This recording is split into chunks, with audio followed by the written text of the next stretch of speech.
Preservação e recuperação, palavras que nos remetem de imediato à natureza. Mas quando falamos de reciclagem, o que nos vem à cabeça é o meio ambiente urbano.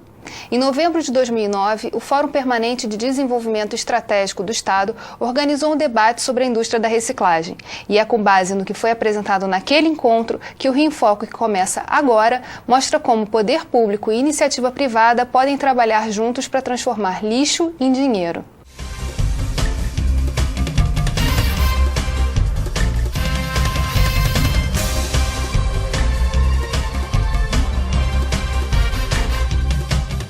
A desoneração tributária da indústria da reciclagem e a adoção de políticas que estimulem o reaproveitamento e a transformação dos materiais foram assuntos que esquentaram o debate. Aqui no estúdio, o deputado Paulo Ramos, presidente da Comissão de Trabalho, Legislação e Seguridade Social da Alerj, a coordenadora dos projetos de meio ambiente do Sebrae Rio, Dolores Lustosa, Hipólita Gonçalves, do Instituto Estadual do Ambiente, e Glauco Pessoa, diretor da Associação dos Recicladores do Estado do Rio de Janeiro. Antes de começar, vamos ver o que dizem os catadores e os recicladores.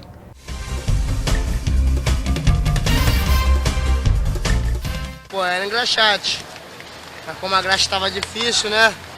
Aí eu comecei a catar papel, a viver dá. Dá para salvar o leite das crianças, tranquilo. Por falta de estrutura, não dá para separar o material todo que é vendido adequadamente. Então, por horário que a gente tem para estar entregando a Rua Limpa, a gente só recolhe o arquivo, que é o branco. A gente precisa de espaço. No momento, a gente quer um espaço e um caminhão para estar recolhendo esse material até o espaço, para lá a gente estar fazendo o nosso trabalho adequadamente. Infelizmente, no centro da cidade, hoje, esse material é recolhido pela Conlurb e volta para o vazadouro, o qual alguns catadores do vazadouro a recolhem, mas tira a renda dos nossos companheiros aqui no centro da cidade, porque agrega uma grande renda esse material. Há um incentivo muito grande do governo federal em relação à inclusão social dos catadores. Não só incentivo, como um compromisso. Existe um termo de compromisso assinado entre nós, catadores, e o governo federal. E ele vem cumprindo. A dificuldade maior é o município. Se vai implantar a coleta seletiva e se vai utilizar dinheiro do governo federal via Ministério da Cidade para a criação de aterro sanitário, você vai ter que implantar a coleta seletiva e essa coleta seletiva com participação efetiva dos catadores. A empresa poluidora é aquela que gera o resíduo e a lei diz que ela tem responsabilidade para a destinação final desse resíduo.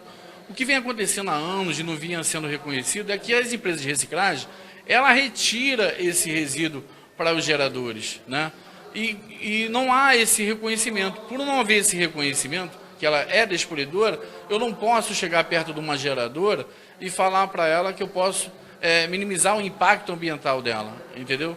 E com isso a gente fica sem incentivos, tanto do gerador, e a gente presta um serviço, na verdade, também para o gerador, quanto do Estado, porque você não pode ter alguns benefícios fiscais. A esperança nossa é que seja aprovada a PEC 571 de 2006, que está tramitando lá em Brasília, que traz imunidade tributária para as empresas de reciclagem, tanto no nível estadual, municipal como federal.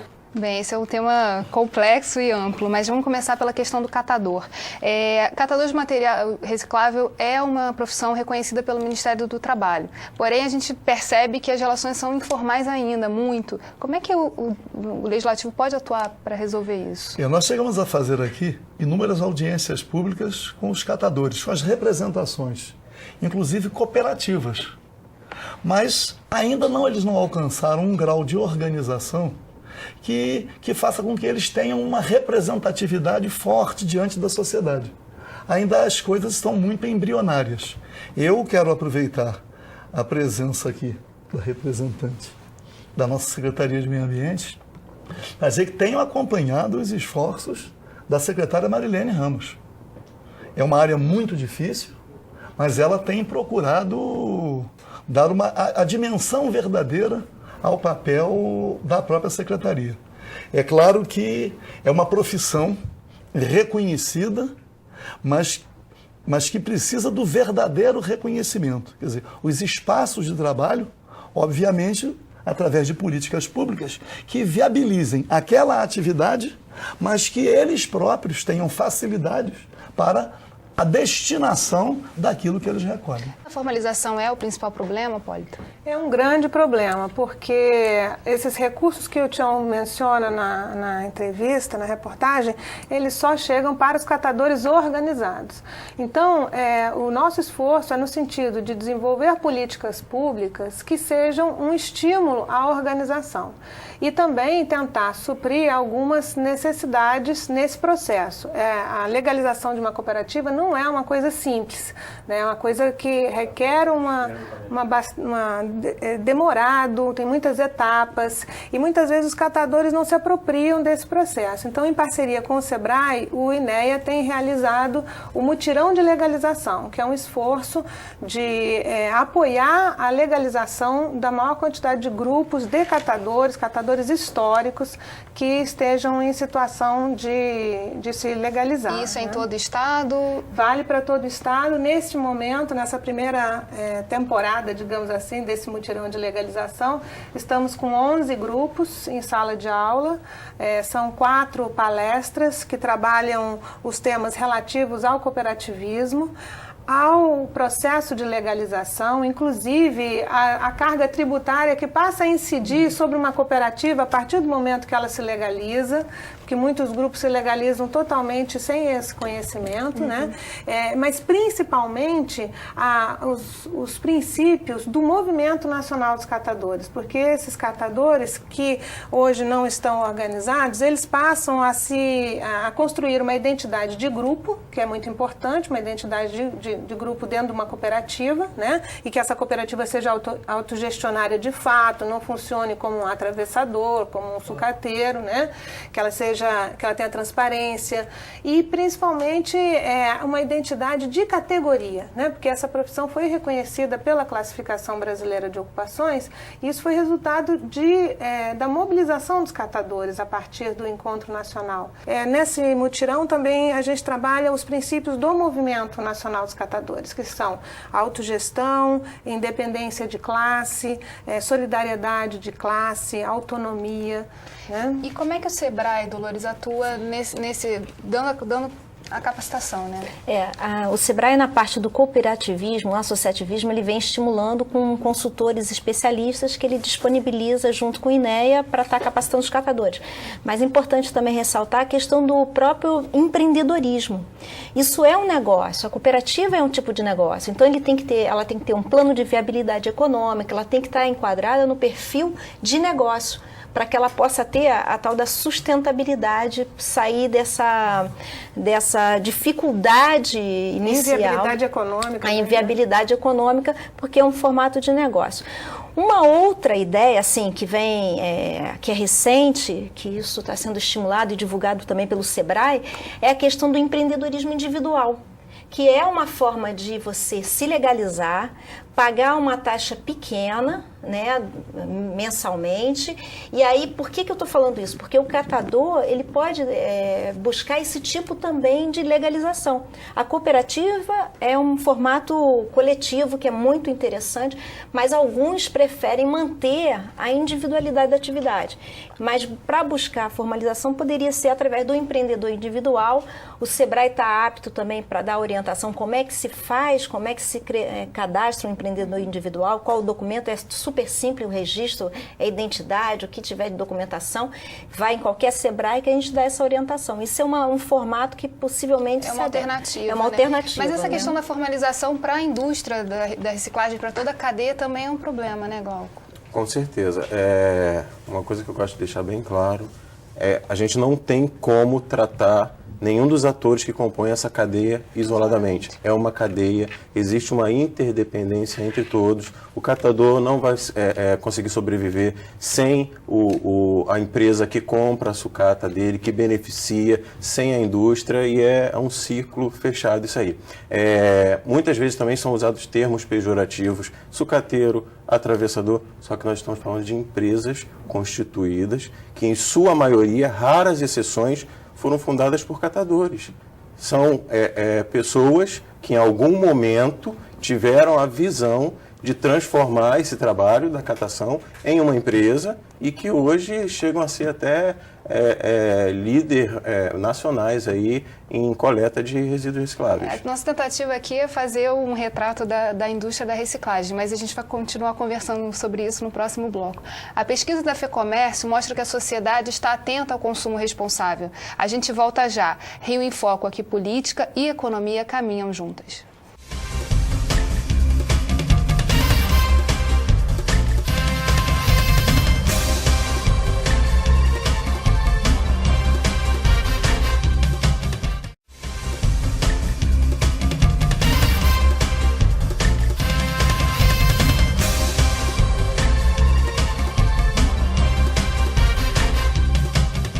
A FEComércio pesquisa o comportamento da sociedade em relação ao consumo responsável. Vamos ver a comparação dos dados dos 2 últimos anos. A FEComércio faz uma pesquisa de âmbito nacional, né, anualmente, sobre o consumo consciente, né, o consumo de produtos ecologicamente corretos, produtos não transgênicos, né, os hábitos relacionados à preservação do meio ambiente da população. E essa pesquisa, nos últimos 3 anos, identificou que caiu a proporção de brasileiros que consideram um exagero que o aquecimento global ameaça a nossa sobrevivência, ameaça a humanidade, quer dizer, as pessoas estão mais conscientes da mudança climática, dos problemas que isso acarreta, mas essa consciência ainda não leva à ação propriamente dita, porque, na verdade, o número de pessoas, por exemplo, que olham se um produto é transgênico ou não caiu de 2007 para 2009, o último ano de dados disponíveis. Né, o percentual de brasileiros que veem que pensam se um produto é ecologicamente correto ou não ainda também não é expressivo. Então a gente tem um cenário de cerca de 40% separando o lixo, que é muito importante. É um número significativo se a gente olhar para o passado, que essa prática não era comum no Brasil, mas tem que se olhar a maneira como esse lixo é tratado no futuro, né, depois de ser descartado, e também pensar que não é só a reciclagem um ponto. A gente tem que pensar também no reaproveitamento de materiais em casa, às vezes na economia de um plástico, de um papel, usar um verso. Um produto reciclado, ele é bem visto no mercado, ele chama a atenção quando você pega um talão de cheques de um banco com papel reciclado. Isso mostra um comprometimento, isso agrega a imagem da instituição, né? Então tem toda uma parcela que valoriza, uma parcela da sociedade que valoriza isso, e é um movimento, como eu disse, sem volta. Você tem a valorização desse papel das empresas, desse papel comprometido. A população diz que considera isso e isso pesa para ela. Mas na hora de consumir, né, na hora de ir às compras, né, o bolso pesa bastante. Né, se é mais o que é mais barato, o que é mais em conta, não necessariamente o que é ecologicamente mais correto. Essa que é a questão. As empresas inovarem, conseguirem desenvolver tecnologias que permitam que produtos ecologicamente corretos se aproximem dos preços daqueles que se tornaram tradicionais. Bem, o preço é um problema para o consumidor ainda. Como que o poder público pode atuar, na sua opinião, Glauco, para reduzir o preço do produto reciclado? E aí viabilizar toda essa cadeia que a gente começou a falar no primeiro bloco? Exemplo prático. Uma garrafinha de refrigerante, depois que é consumido o refrigerante, ela é descartada. Vai ser coletado e vai ser encaminhado para a reciclagem. Aquele produto ali, aquele resíduo, vai ser a empresa que fizer o beneficiamento, vai ser tributada como a mesma empresa, a indústria petroquímica, que extraiu o petróleo para poder gerar aquele produto. Então tem que haver um tratamento diferenciado, sim. E eu não concordo a maneira que ainda se insiste em colocar a reciclagem como um detalhe dentro do meio ambiente. Claro, eu vou puxar o peixe para a minha sardinha, mas se a gente pegar, por exemplo, os relatórios da Conlurb, no município do Rio de Janeiro são gerados diariamente aproximadamente 8 mil toneladas por dia. em média 40% são recicláveis. Peraí, a gente está falando de quase metade do que é gerado de lixo. É dada toda uma atenção para o lixo. Por que não é dada atenção para os recicláveis? Por que as empresas são ignoradas ou marginalizadas? Como que o INEA atua nessa questão do licenciamento ambiental, que é um gargalo, mas principalmente nessa questão, principalmente na relação com os catadores e com essa cadeia toda que se forma da reciclagem? A Secretaria de Estado do Ambiente, o INEA, desenvolve uma política de apoio não só à reciclagem, mas a toda a cadeia, a toda a gestão de resíduos. Então, a secretária, logo no início, desenvolveu o seu programa, que é o Pacto pelo Saneamento, que tem 2 componentes, esgoto e lixo. Esgoto, levar o saneamento para 80% do estado em 10 anos, com recursos previstos já para isso. E na parte de resíduos, a erradicação de todos os lixões, e concordo com o que o Glauco falou, não adianta a gente pensar só na adequação da disposição final, sem pensar que essa disposição final é cara, tanto na sua instalação quanto na sua operação, e que é necessário que hajam cada vez mais campanhas e políticas de estímulo à reciclagem. Então, a gente tem, dentro do Programa Estadual de Gestão Integrada de Resíduos, e o entendimento desse conceito, gestão integrada de resíduos, é muito importante, porque a integração é de várias coisas, é a integração de diversas tecnologias para diferentes tipos de materiais, né? Então, tem que ter a coleta seletiva? Tem que ter a coleta seletiva, tem que ter o programa de gestão de pneus, de gestão de lâmpadas, de gestão de entulho, e não ir tudo para o mesmo lugar, como acontece em boa parte dos lixões, né? Causando grandes impactos para a natureza e trazendo um prejuízo enorme para toda a cadeia produtiva, porque você está enterrando o que você poderia estar reciclando, né? Então, dentro do PGIS, que é um programa que estimula a formação de consórcios para que, com a escala, diminui o custo da implantação e da operação, e também diminui a chance daquele aterro sanitário virar um lixão. O aterro sanitário é bom para a natureza, é bom para o meio ambiente. A gente tem mania de achar que aterro sanitário é ruim. Aterro sanitário é uma obra de engenharia que vai garantir que a disposição final não cause impactos à natureza. Não tem chorume, não tem emissão de gases, há possibilidade de aproveitar o biogás para a produção da energia.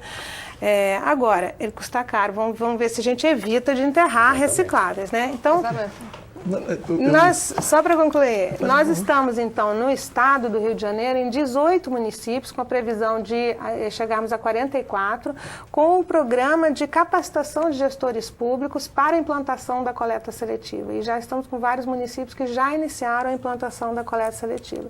Então, quando a gente fala em integração, a gente está falando em integrar tecnologias com participação da sociedade, né? O controle social é o diferencial da nova gestão dos resíduos, com inclusão social dos catadores e com integração de diversos níveis de governo, né? Então a gente tem... É fundamental para poder fechar esses... Não, é que às vezes, né, nós conversamos com as pessoas do povo, em qualquer conversa informal, e percebemos o seguinte, né? Falam um aquecimento global, a camada de ozônio, mas as pessoas com o esgoto a céu aberto ali. Como é que você vai seduzir uma pessoa para participar de um movimento contra o aquecimento global, se ela não é destinatária imediata de uma política pública voltada à melhoria da qualidade de vida dela? Quer dizer, ela vive sem água encanada e sem esgoto tratado. Mas isto não acontece só nas regiões menos favorecidas. Eu moro ao lado do Canal das Taxas, no Recreio dos Bandeirantes, onde pagamos um IPTU muito alto. Todos nós somos consumidores. A SEDAI está concluindo uma obra. A obra está ficando pronta e o esgoto continua sendo lançado no canal. Do município. Quer dizer, a rede coletora, é o que eu digo o seguinte, para a população, de um modo geral, a população não sabe distinguir.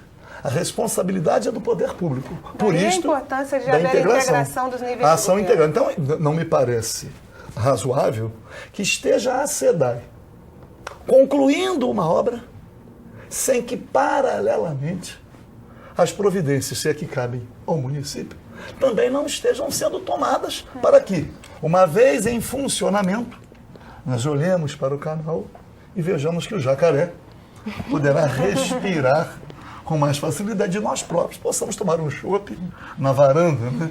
Sem respirar aquele odor desagradável. Mas tem a questão do aterro sanitário. Eu, inclusive, participei de algumas reuniões com o pessoal lá em Paciência. O aterro sanitário é uma necessidade, mas ninguém quer o aterro sanitário na sua porta. Todos compreendem a necessidade do aterro. Mas Mas percebe desde que tem uma... Não, o que eu quero dizer é o seguinte, eu fico a imaginar o que seria, por exemplo, vou dar um exemplo absurdo, né?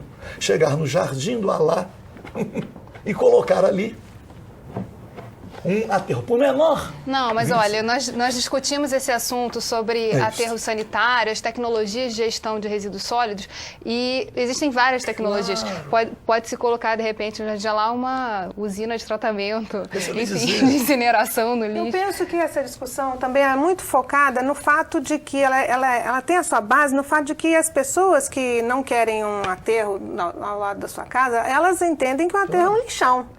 Então, a gente precisa aprofundar muito essa questão. Por exemplo, hoje em dia tem um lixão em Seropédica. Horroroso. Horroroso.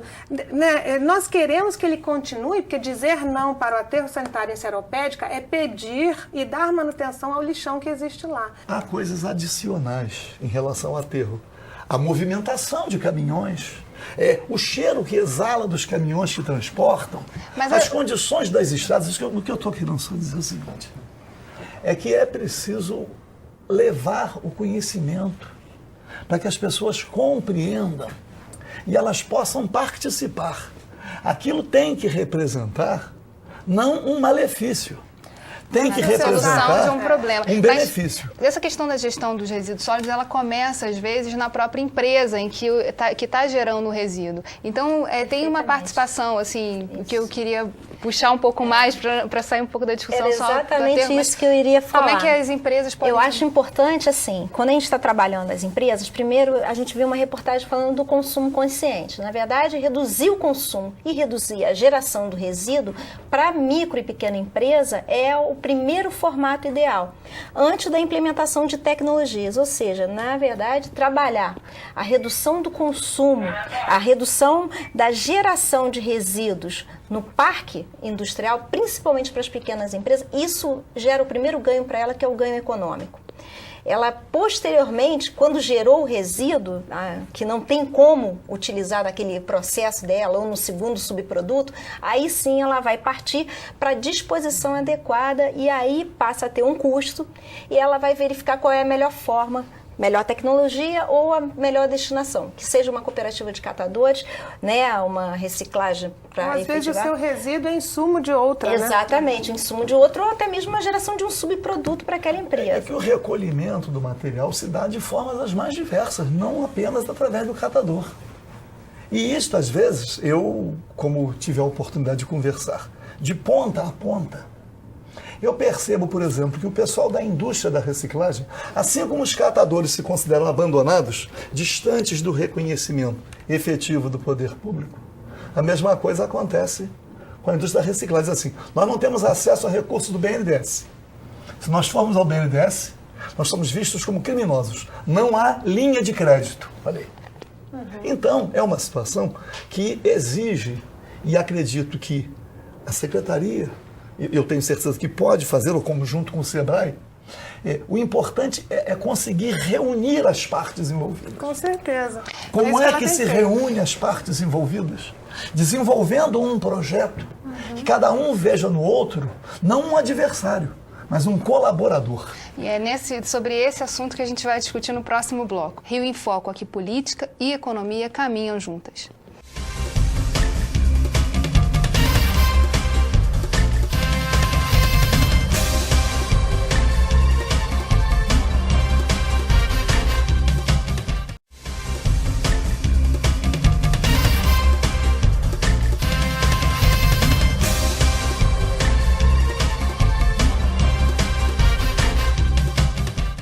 Bem, nós fechamos o bloco anterior falando da união dos esforços e de ver esse problema, buscar uma solução conjunta para o problema. E aí eu queria que a Polly falasse um pouco, porque ela ficou me pedindo ali.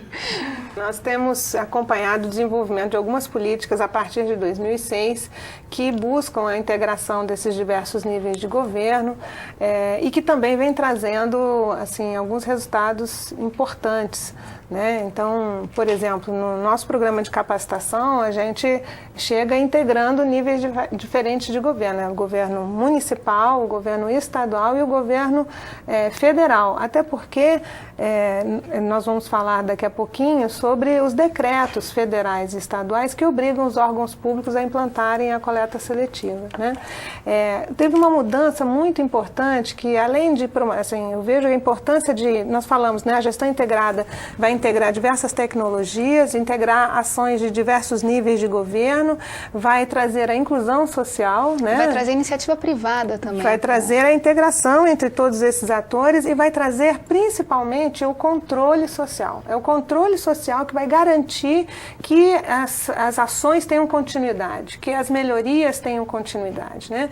Então, hoje a gente tem uma nova lei de saneamento básico, a 11.445 de 2007, que tem um princípio fundamental, o 10º princípio fundamental dessa lei, que é a Bíblia do saneamento no Brasil nesse momento, por onde nós somos regidos, que vai dizer tem que ter controle social.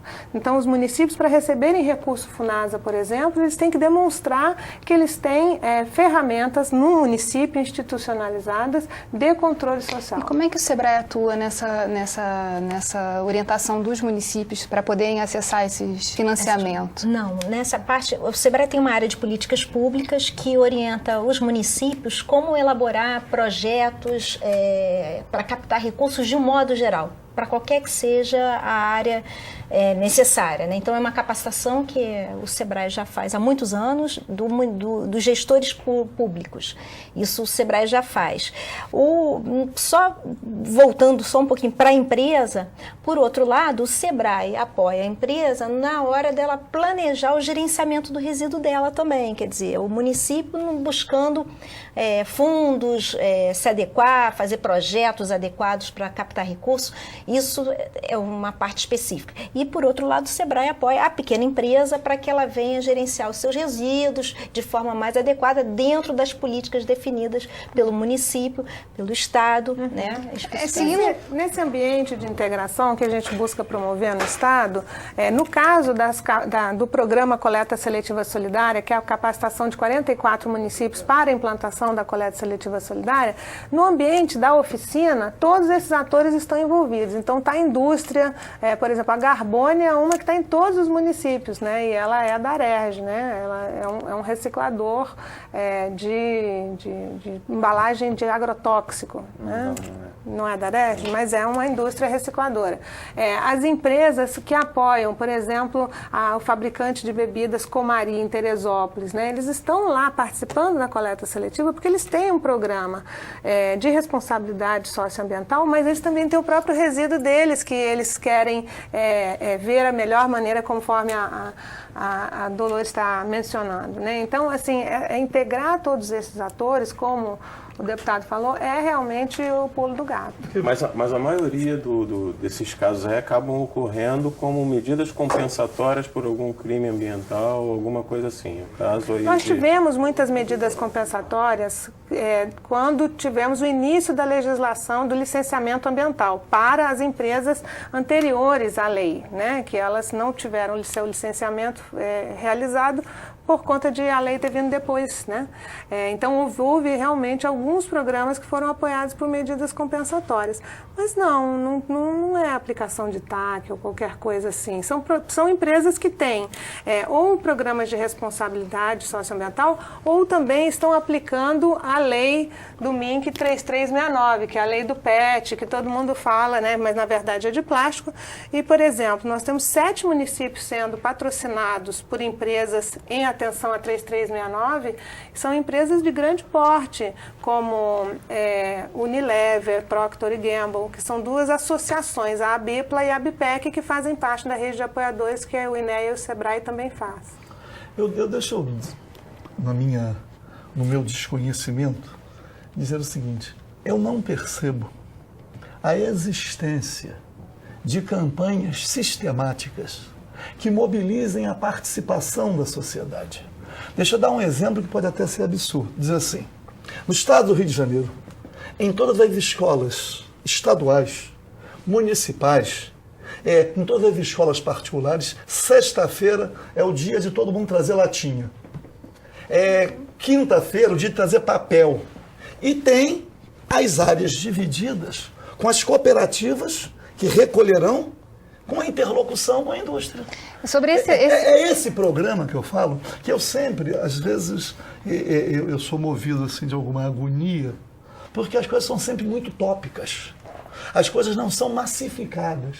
Não é só em relação à reciclagem, não. É em relação a tudo. Até vamos ter aí Olimpíadas. Como estão massificando a prática esportiva? Ou estão pegando algumas excelências para dizer que estão financiando com o rótulo de marcas? Mas não tem a prática esportiva massificada? Não, porque a consequência é descobrir valores. Mas para a saúde, a prática esportiva como algo que faz a felicidade das pessoas? Não tem. É tudo muito tópico. Então, na questão da coleta seletiva, vamos instituir um calendário semanal. Segunda-feira, pilhas. Terça-feira, isso. Quarta-feira, latinhas. Essa educação... Quinta-feira, PET. Aí, automaticamente, estabelece uma competição, a escola leva alguma vantagem, mas as crianças começam a participar e elas vão ser integradas à coleta seletiva. Então, se existe, eu digo isso com, como é que eu vou dizer? Com muita preocupação, porque as coisas, elas... E acho que é uma coisa simplicíssima de se planejar. O senhor vai gostar de saber... É ter o calendário. O senhor vai gostar de saber que nesse programa, nesse projeto Coleta Seletiva Solidária do INEA, em que eu já mencionei que atende a 44 municípios, ele tem 4 linhas de ação. Uma voltada para os gestores públicos, que é esse ambiente de discussão, que o reciclador também participa, que é a responsabilidade do gestor público municipal de desenvolver um programa municipal de coleta seletiva solidária. Porque coleta seletiva sem catador é lixo, de acordo com o presidente Lula.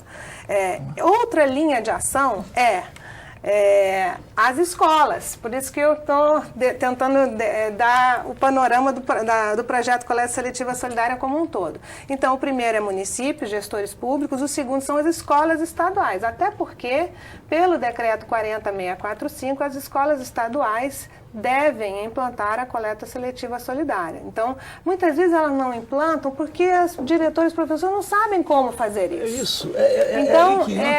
Então nós temos sobre uma essa equipe... questão da educação, que eu acho que é fundamental nesse processo, a gente vai continuar conversando no próximo bloco. Essa conversa está muito boa.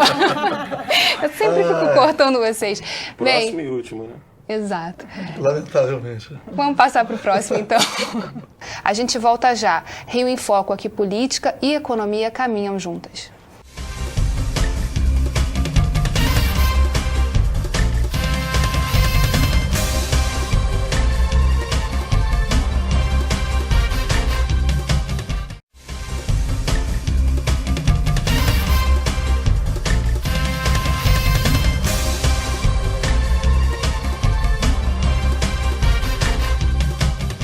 Reduzir, reciclar e reutilizar são os 3 R's da sustentabilidade. Nesse último bloco do nosso programa, vamos ver que isso é possível. Nossa reportagem vai mostrar alguns exemplos do que está sendo feito por pessoas que acreditam que nem tudo que é lixo é imprestável.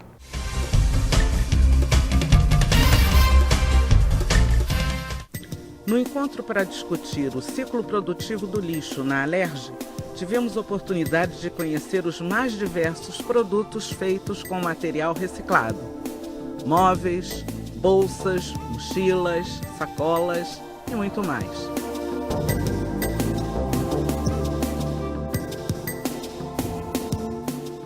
Na cidade de Barra Mansa, um casal de biólogos foi além e construiu esta casa de 3 andares só com material tirado do lixo. As telhas foram feitas com caixas Tetra Pak. O piso, de resíduos de marmoraria, tampinhas de garrafas, pedras. As paredes são de garrafas, de PET, papel e até esterco. Como a casa é aberta ao público, foram construídos banheiros feminino e masculino em vidro branco para dar claridade e ventilação. A casa tem um sistema de circulação de ar e luz uma espécie de túnel vertical que vai do primeiro ao último andar. O esgoto passa por 4 filtros de garrafas PET, coberto por plantas e é reutilizado nos vasos sanitários.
Bem, é lógico que a gente não vai construir uma casa igual a deles, né? Mas custou R$60 mil o projeto completo, muito interessante.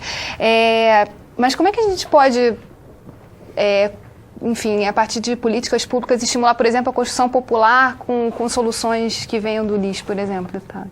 Quando aqui a Assembleia Legislativa realizou no fórum, né, o debate sobre a reciclagem, foi feita uma exposição, e a exposição passou aqui. E, na verdade, a grande questão é que o produto reciclado ali, eu perguntei, fica mais caro do que o convencional. Então, como atrair o consumidor se, porventura, o produto reciclado não for ou no mesmo preço ou mais em conta? Porque aí sim, a pessoa compreenderia.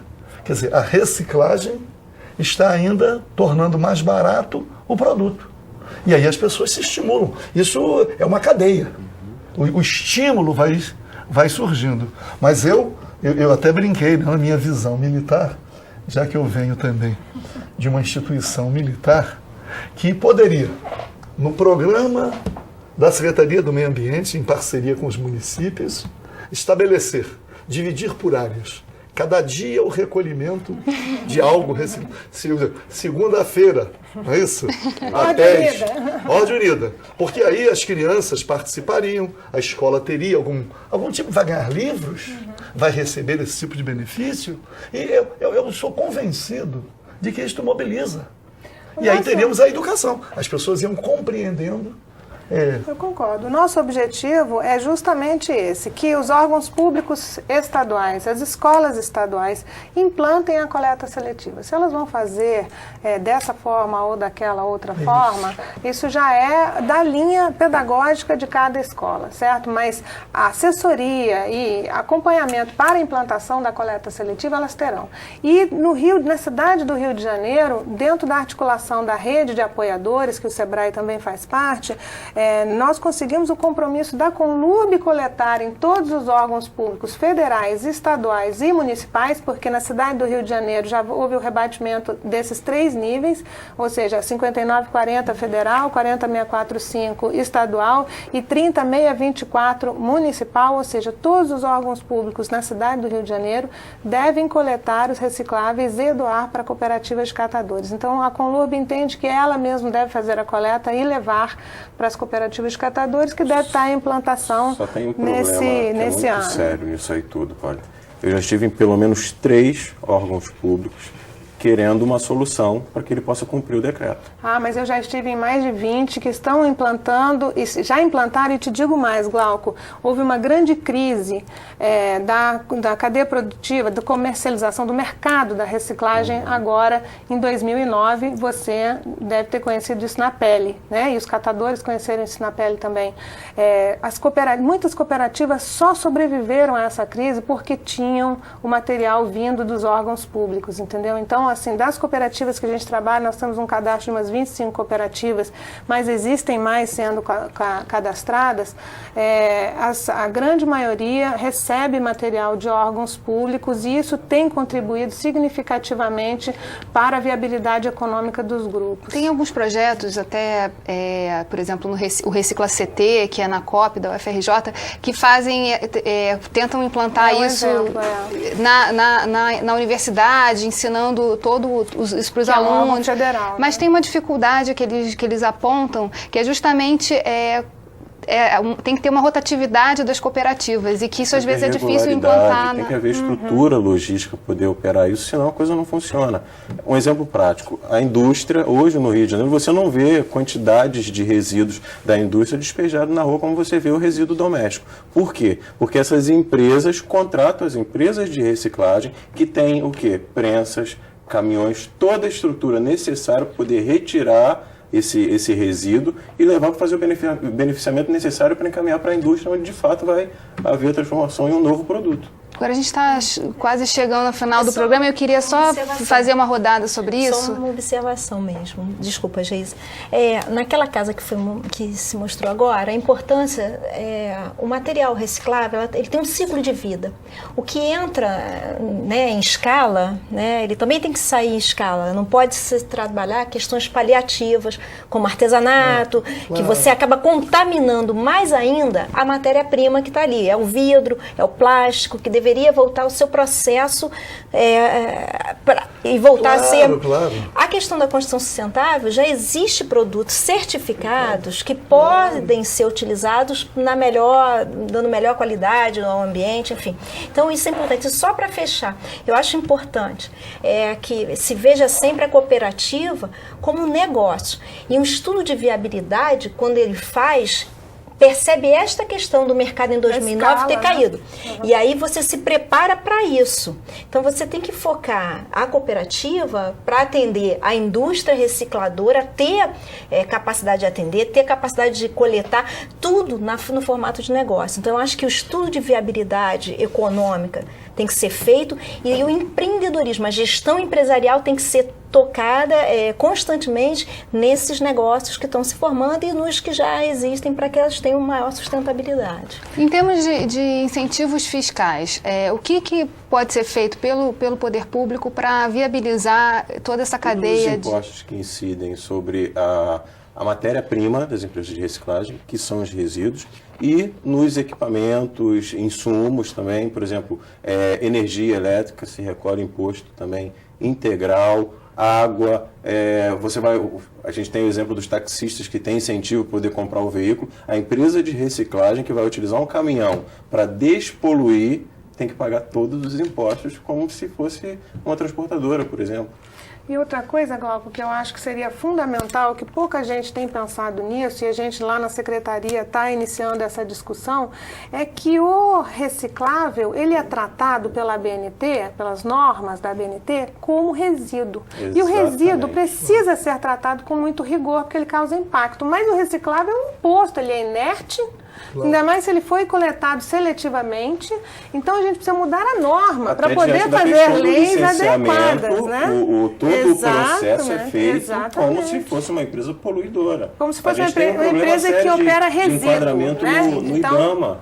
As empresas do ambiente, as empresas recicladoras, existe um sistema no IBAMA da taxa que você tem que recolher, que você é obrigado e você não tem um enquadramento que isente as empresas de reciclagem desse. Mas a gente está trabalhando nisso a nível estadual e, eventualmente, o que a gente conseguir realizar na mudança da norma, né, da normatização no tratamento estadual, deve refletir a nível federal e chegando à mudança na ABNT. A gente está trabalhando nessa direção. E também queria, deputado, mencionar que a gente já tem dessas demandas que o Glauco está fazendo, que pessoalmente considero certíssimas. Eu acho que a indústria da reciclagem está longe de ser estimulada e incentivada, mas a gente tem discutido isso dentro da Secretaria. Estamos com um projeto de incentivo fiscal para a cadeia produtiva da reciclagem, já está bastante avançado, e temos a nível estadual, aliás, a nível federal, uma medida provisória do presidente Lula que reduz o IPI das indústrias que comprem materiais recicláveis de cooperativas de catadores em 25%. Isso certamente refletirá no preço do produto final. Aí eu tenho uma outra preocupação. Nós temos já várias outras leis que tratam do assunto, mas que na prática fica impraticável. Ele talvez não tenha feito a intervenção. É que as coisas são feitas na perspectiva do catador e isso é importante. Mas a indústria da reciclagem, ela é vista como poluidora. E é por isso que ela é criminalizada. É por isso que as indústrias recebem muito mais a visita do carro da polícia. Eu não diria que elas são vistas como poluidoras. Eu diria que elas precisam de um pouco de adequação. E isso vem acontecendo. As indústrias vêm se adequando. Não, elas não são vistas, não. Elas são tratadas como. E como o legislativo pode atuar nessa questão? É claro que, eu ia dizer, o Poder Legislativo Estadual e o Fórum criado também tem esta finalidade de inserir o Poder Legislativo não só no debate, mas como também como um instrumento de articulação, né? Da legislação, o Poder Legislativo legislando para dar a sua colaboração. É isso aí. E a Secretaria vem desenvolvendo, dentro dessa perspectiva do Pacto pelo Saneamento, do PGIS, que é o Plano Estadual de Gestão Integrada de Resíduos, na parte que a gente estava falando, né, que não adianta só promover a destinação final adequada, mas também evitar que boa parte desses materiais vão para lá, o programa que vem sendo desenvolvido na Secretaria é o Recicla Rio. E o Recicla Rio, ele se ocupa, são diversos grupos de trabalho que se ocupam de diversos tipos de materiais. Então, tem a parte dos recicláveis, que a gente está discutindo essa lei de incentivo fiscal, mas também o grupo de trabalho para aplicação do decreto do Sérgio Cabral de lâmpadas fluorescentes também. Aqui a gente tem centenas de lâmpadas que serão descartadas. E a gente vai ter que discutir isso no próximo programa, porque a gente está chegando ao fim. Infelizmente, nosso tempo acabou. Muito obrigado, deputado, Hipólita, Glauco e Dolores. Vamos tentar fazer aqui um encontrão. É isso aí, para continuar dando essas informações. Um para cada material do Reciclar Rio. Lâmpadas, pneus, recicláveis, entulho. Muita coisa, muita coisa. O Rio em Foco é um programa do Fórum Permanente de Desenvolvimento Estratégico do Estado. Para acompanhar os nossos debates, basta acessar nossa página na internet ou as nossas redes sociais. Se você quiser assistir esse programa de novo, acesse www.rioinfoco.rj.gov.br. Até a próxima.